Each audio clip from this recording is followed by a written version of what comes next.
আমাদের এক বন্ধু আছে, নাম তার বল্টু। বল্টু নিজেকে মনে করে পাবজি ডন, কিন্তু তার সমস্যা হলো সে গেম খেলার সময় নিজেকে আর দুনিয়ার ভেতরে রাখে না। তো একদিন হয়েছে কি, বল্টু তার ঘরের দরজা বন্ধ করে জীবনের সেরা ম্যাচটা খেলছে। ম্যাচ একদম লাস্ট জোনে। বল্টু আর তার টিমে শুধু একজন বাকি, আর উল্টো দিকে পুরো একটা স্কোয়াড। বল্টু তখন ভয়েস চ্যাটে চিল্লাইয়া তার টিমমেটকে ইনস্ট্রাকশন দিচ্ছে। সে এতটাই সিরিয়াস যে ভুলেই গেছে তার পাশের রুমে তার বাবা ঘুমাচ্ছে। হঠাৎ বল্টুর সামনে একটা অ্যানিমি শুয়েছিল।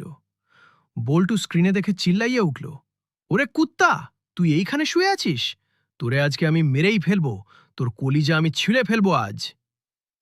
ঠিক ওই সময় বল্টুর বাবা পানি খাওয়ার জন্য ঘুম থেকে উঠেছিল। ছেলের মুখে এই কথা শুনে বাবা ভাবল, বল্টু বোধহয় ঘরারে চোর ধরে ফেলেছে, অথবা কারোর সাথে ফোনে মারামারি করছে। বাবাও কোনো চিন্তা না করে হাতে একটা বড় সাইজের চামড়ার জুতা নিয়ে বল্টুর রুমে লাথি মেরে ঢুকল। ঠিক ওই মুহূর্তে গেমে একটা বোম ফাটল, আর বল্টু চিল্লাইল, শালা আমারে মারল রে, একদম শেষ করে দিল রে। বাবা রুমে ঢুকেই দেখল বল্টু খাটের ওপর লাফাইতেছে আর মোবাইলে গালি দিচ্ছে। বাবা ভাবল, ছেলে বোধহয় পাগল হয়ে গেছে। বাবা আর কিছু না বলে একদম টার্গেট করে বল্টুর পিঠ বরাবর জুতা ছুঁড়ে মারল। ফ্যাচাস করে একটা শব্দ হল। বল্টুর ফোন হাত থেকে পড়ে গেল। বল্টু পিছে ফিরে তাকিয়ে দেখে যমদূতের মতো বাবা দাঁড়িয়ে আছে। বাবা রাগী গলায় বলল, কিরে, কারে কলিজা ছিড়বি? কারে মারবি?